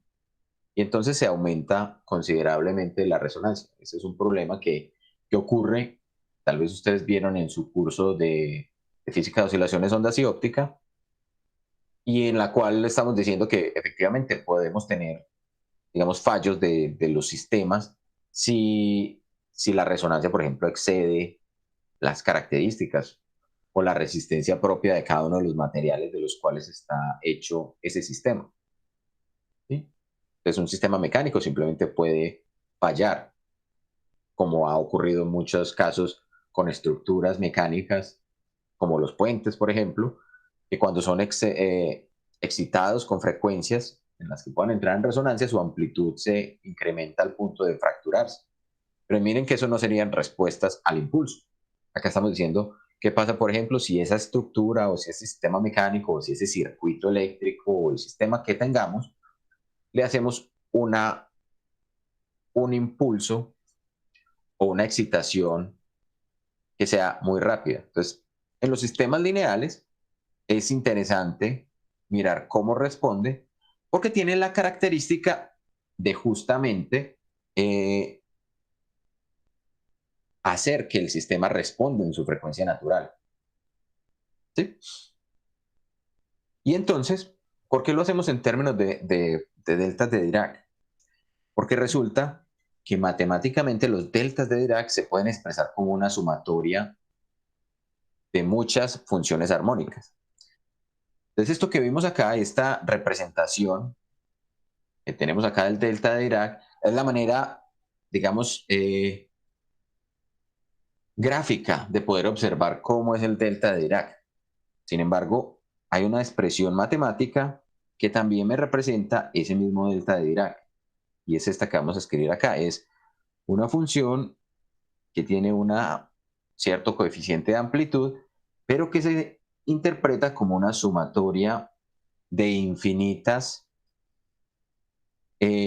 funciones armónicas o de un número arbitrariamente grande de funciones armónicas, donde esto es x menos x0 y esta es la función p.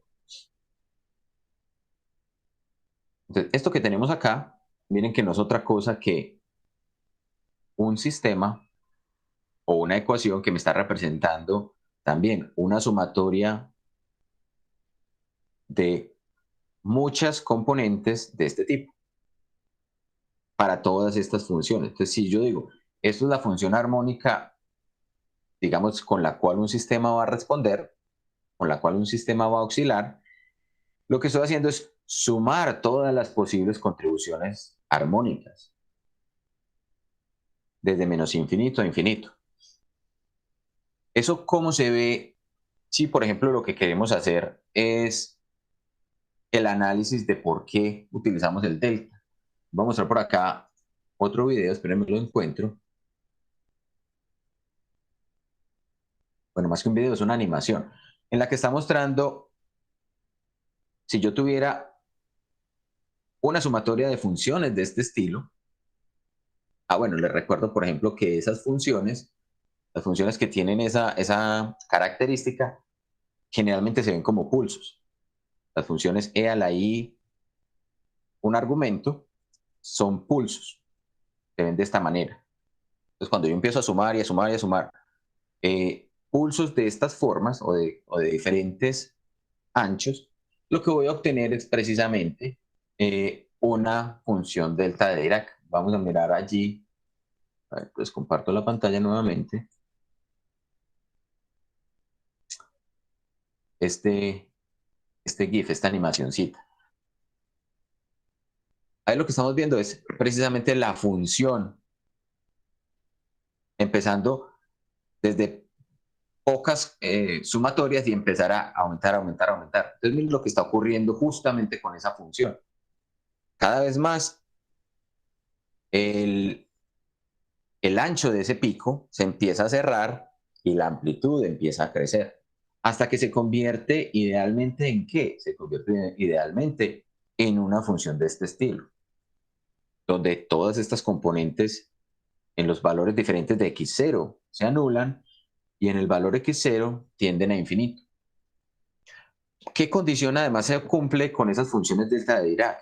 Esa función delta de Dirac tiene una característica también que es bastante importante y tiene que ver con el área bajo la curva. Aquí lo que hicimos fue mostrar uno de los pulsos, pero resulta que si hacemos la integral entre menos infinito e infinito de la función delta de Dirac como tal,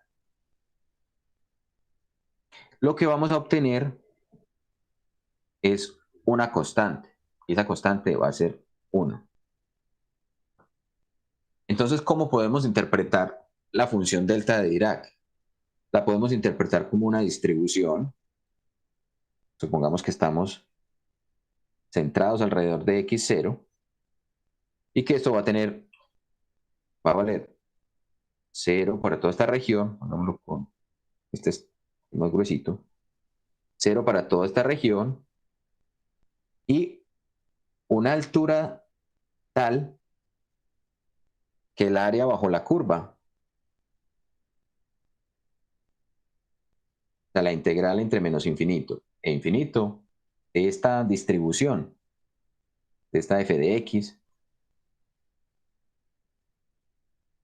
tiene que ser unitaria. Entonces miren que, por ejemplo, si esto es, no sé, tiene un ancho a, la altura que esto va a tener es 1 sobre a, de tal manera que el área sea 0. Si yo hago que a cada vez sea más pequeñito, pues por ejemplo, reduzco el tamaño, entonces la altura de esto tiene que incrementarse, de tal manera que el área bajo la curva siga siendo unitaria. Cada vez que hago más y más y más estrecho esa característica, pues esto va a ir creciendo cada vez más, hasta llegar al punto extremo en el que justamente he parado en ese punto y entonces la respuesta o lo que me va a representar el delta, que ahí es donde definimos delta de Dirac, es justamente que en esa posición pues no está definida la función, vale infinito, pero con la condición de que se me cumpla esto, de que si yo integro entre menos infinito e infinito, el área por debajo de esa curva valga 1. ¿Está claro entonces cuál es como la idea de ese delta? El delta es simplemente una idealización de cómo es un impulso, cómo es un pulso de algún tipo de manifestación física.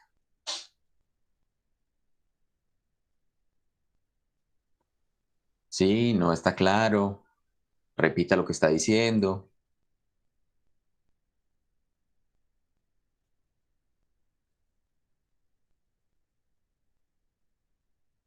Listo.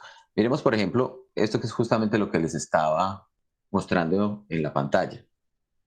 Esto es simplemente una función. Y miren que a medida que se va cerrando el espacio, esto empieza a crecer hasta que la amplitud o el ancho de la base tienda a 0. Entonces, la altura del rectángulo pues tenderá a infinito. Eso es una representación de la función delta de Dirac, como se puede interpretar. ¿Listo? Entonces, miren que vemos dos concepciones de qué es la delta de Dirac. Yo puedo representarla entonces o entenderla como si fuera precisamente una distribución unitaria, pero matemáticamente lo que significa es una sumatoria de infinitas componentes de este tipo, de estas variables P. En el caso, por ejemplo, de los sistemas mecánicos y de por qué los sistemas mecánicos empiezan a responder con su frecuencia natural, que fue lo que dijimos que hace un delta de Dirac, es precisamente porque como el delta de Dirac es como si fuera una sumatoria de todas estas frecuencias, entonces el sistema mecánico puede escoger de todas las frecuencias con las cuales la está excitando la que corresponda con su frecuencia natural y empezará a responder con esa frecuencia natural particular. Entonces, por eso es importante en los sistemas lineales determinar cuál es la función de respuesta al impulso, porque eso nos permite encontrar cuál es la frecuencia natural de oscilación. Entonces, si el impulso tiene todas las frecuencias, al obtener la respuesta al impulso, el sistema responde en su frecuencia natural y no podemos determinar cuál es esa frecuencia. ¿Sí? Otra de las formas matemáticas de visualizar esa función delta de Dirac en ocasiones es representarla como si fuera la derivada de otra función que es muy conocida, que es la función escalón. ¿Han escuchado hablar de la función escalón?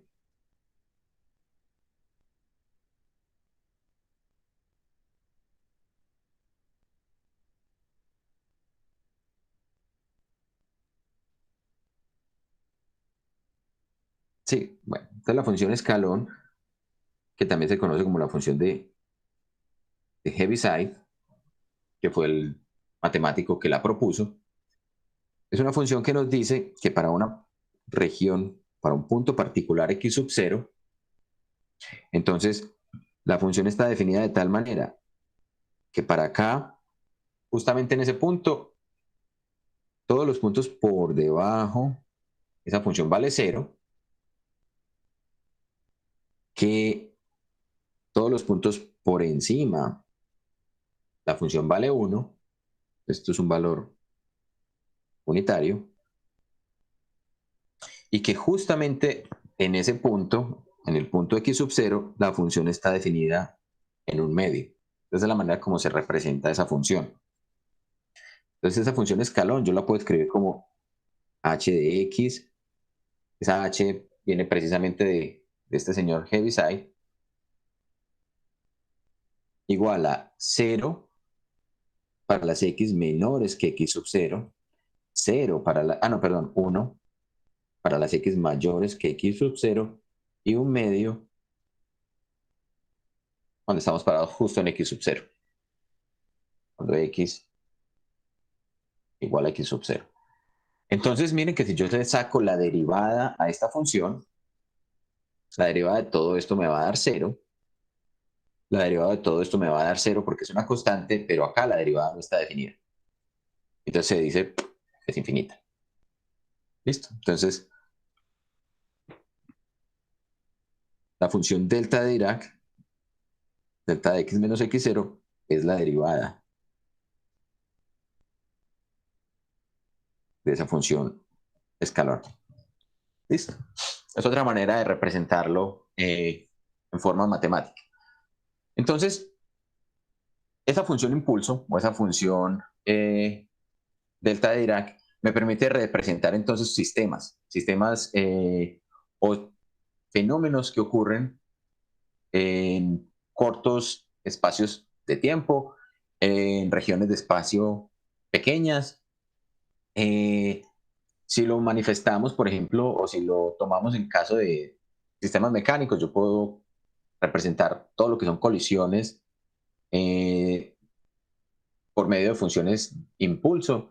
Si hablamos de sistemas eléctricos, yo puedo manifestar todo lo que son pulsos eléctricos por medio de funciones impulso, ¿cierto? Como picos, por ejemplo, cuando enciendo una máquina o algo así. Y en el caso, por ejemplo, de fenómenos que estén relacionados con la luz. Miren que justamente Luis Miguel nos indicó los flashes de la cámara.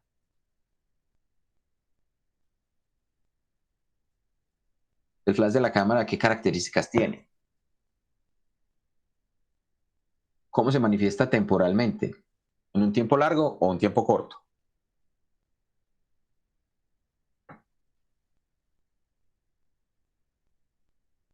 Corto, ¿sí o no? Entonces yo lo puedo manifestar o yo lo puedo decir, es que esto es como si fuera una función delta temporal. ¿Y de qué tamaño son los flashes de la cámara comparados con la región que están iluminando?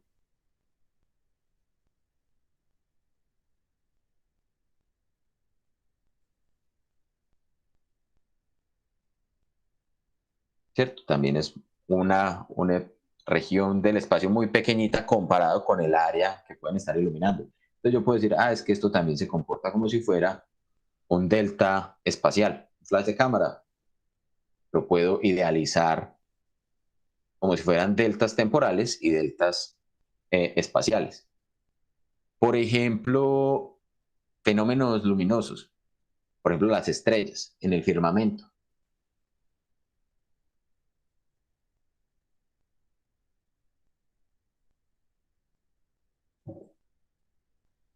¿Vemos las estrellas en un tiempo muy corto o las vemos en un tiempo prolongado?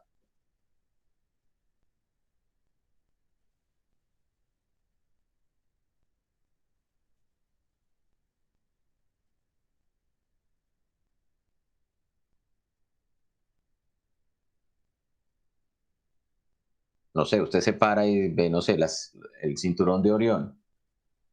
¿Cuántas estrellas ve?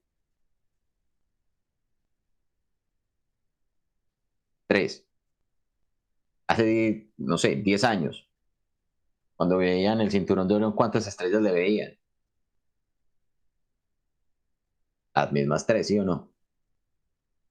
Entonces, podríamos hablar de que las estrellas se pueden representar como deltas temporales.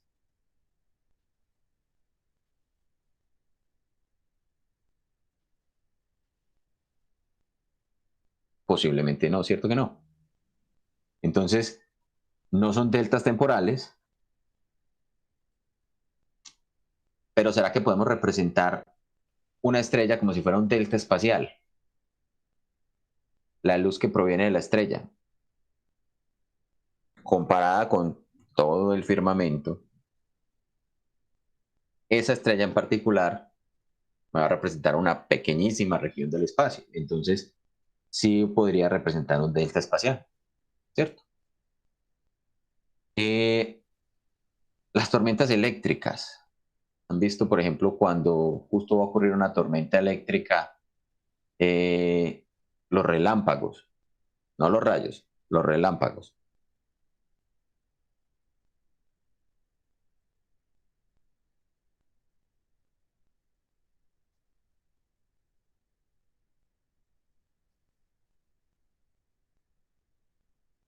El rayo es el que usted ve descargándose desde la nube y que es un flujo de carga desde la nube hasta la Tierra.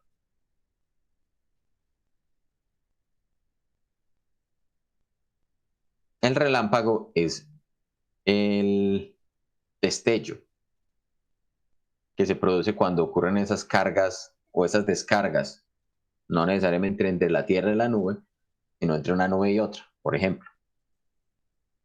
Y suelen iluminar una región mucho mayor.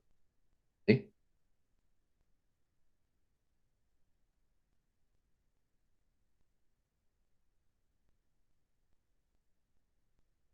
Entonces un relámpago serían delta en tiempo porque ocurren muy rápidamente,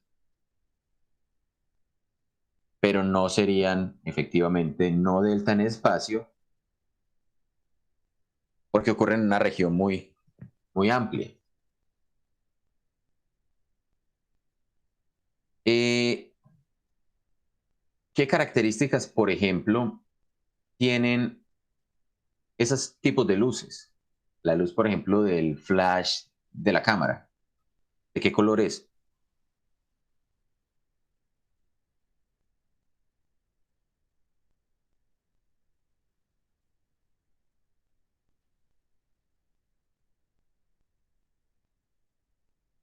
¿sí? Color blanco. ¿De qué color son los relámpagos? Por lo general.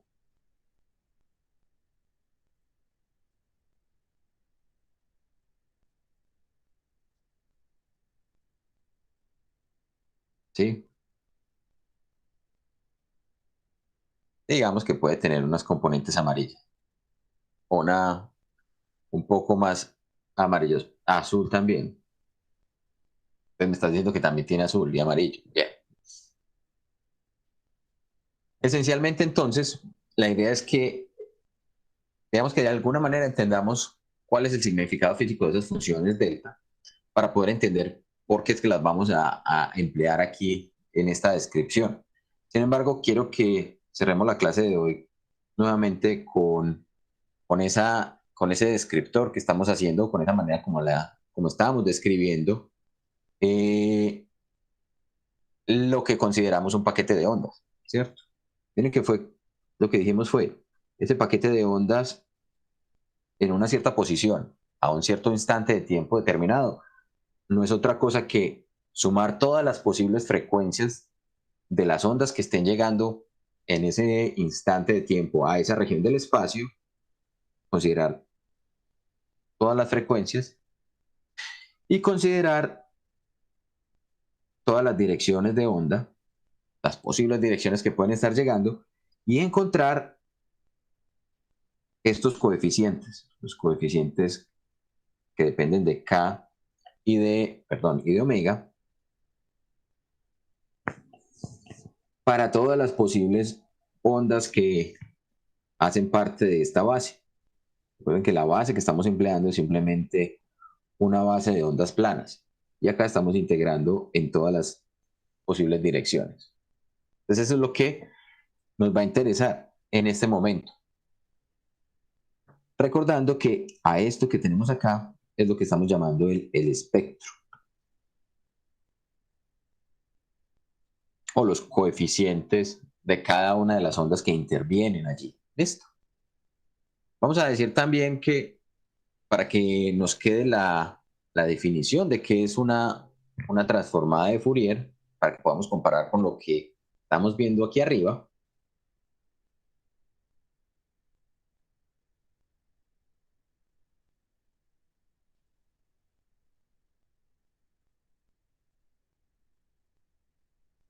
Tengo entendido que es por la ruptura de los enlaces O2 que genera O3.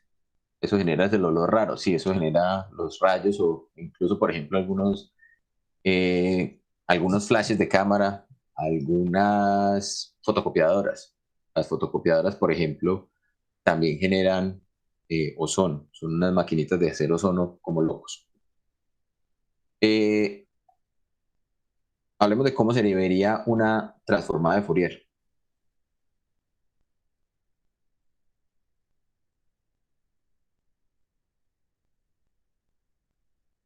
Entonces, las transformadas de Fourier, vamos a decir una transformada de Fourier unidimensional, es decir, en términos de una determinada función f de x. Entonces, si hay una función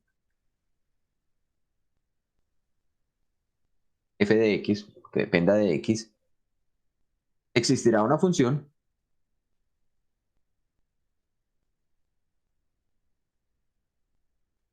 a esa función la vamos a llamar simplemente f grande de un parámetro u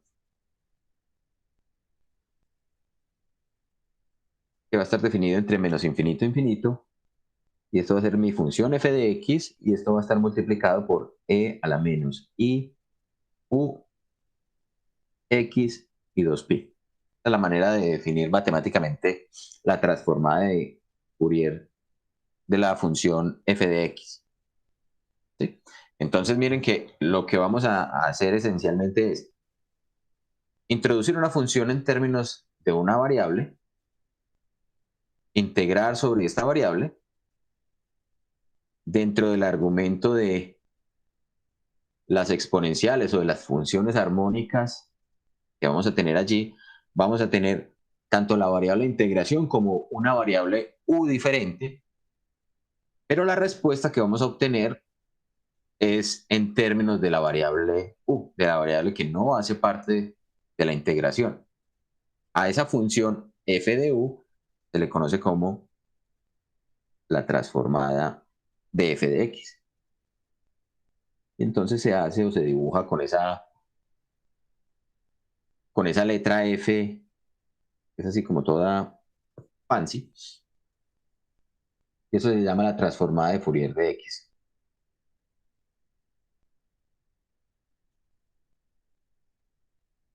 De Fourier de f de x. Y entonces, como las transformadas son inversibles, o sea, yo puedo invertir una transformada, entonces, ¿cómo regreso o cómo puedo nuevamente expresar la transformada o llegar nuevamente a f de x? Lo que voy a hacer es aplicar nuevamente una integral entre menos infinito e infinito. ¿De cuál función? F de u. Y lo único que va a cambiar es el argumento de esa función exponencial. Las funciones armónicas que me van a acompañar allí ya son funciones armónicas, que lo único que está cambiando es el signo. Pero miren que el resto del argumento es exactamente igual. U por x por 2pi. Y obviamente como son funciones armónicas, pues tienen que tener el i. Y esto es en términos de la función de u. ¿Esto me devuelve a quién? Esto me entrega lo que llamaríamos como la transformada inversa. Vamos a ponerlo aquí con esta otra. De la transformada inversa de f de u. Que no es otra cosa que la transformada de Fourier para esta función, ¿sí? Para la función f. ¿Qué es lo que interesa entonces? Miren que en este caso, para poder determinar entonces digamos, para poder determinar f necesito conocer a esta función f de x. Porque este término de acá es exactamente igual. ¿Sí? Esto no ha cambiado. A esto se le conoce como el kernel. Esto recibe a veces el nombre de kernel.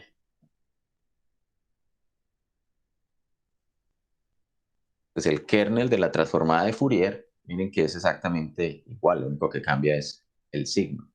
En una dirección voy con un signo y en la dirección opuesta simplemente le cambio el signo. Listo. También podemos expresar la transformada de Fourier en 2 o en n dimensiones. Lo voy a copiar por aquí.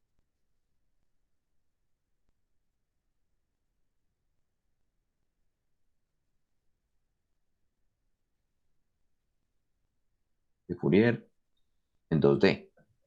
Esta se va a parecer un poquito más a lo que vamos a ver más adelante. Entonces, para la transformada de Fourier en 2 dimensiones, voy a tener una función g de xy. Es una función que depende de 2 variables, de x y de y. Entonces, si tengo una función g de xy, existirá una función f de una variable, o una función, o la derivada, perdón, la transformada más bien, de g de xy, se definirá como ¿quién? Se definirá como la integral entre menos infinito e infinito, y entre menos infinito e infinito para ambas variables. Entonces aquí, ¿cuáles serían las variables a integrar? Integraríamos sobre x y sobre y. E integraríamos a esa función g de xy con el kernel adecuado. Entonces el kernel en este caso es menos i por 2pi.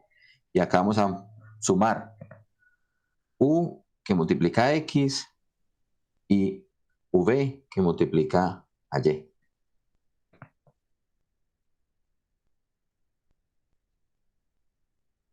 ¿Sí?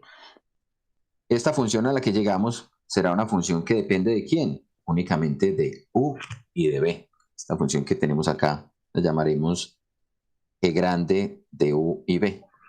Es la transformada de Fourier de g de xy. Y la transformada inversa,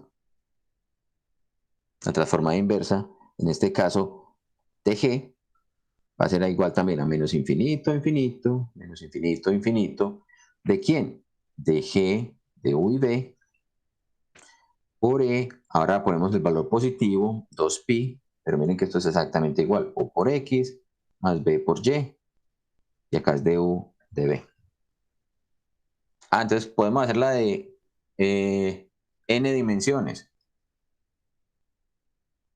También, si tuviéramos 3 dimensiones y queremos poner en n dimensiones. Vamos a decir, transformada de Fourier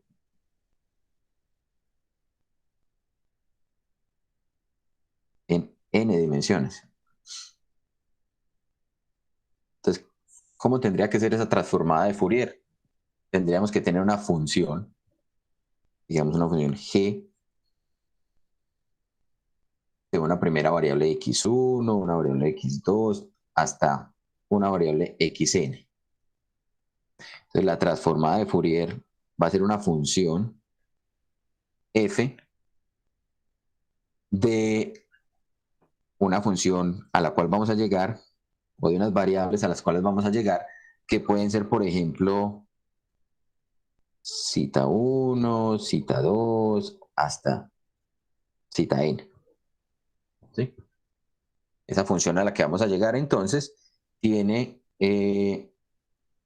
o es lo que conoceremos como la transformada. ¿De quién? La transformada de g, que era de x1 hasta xn, y que podemos expresar simplemente como ¿quién? Como la integral entre, integral me quedó fea, integral entre menos infinito e infinito de todos los xy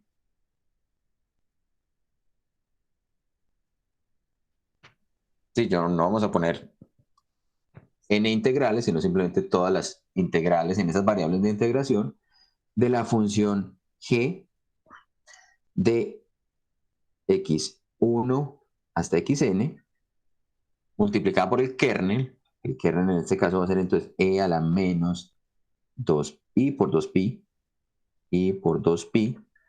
Y cuando estemos multiplicando para representar esta parte de acá, o miren que sería como un producto punto.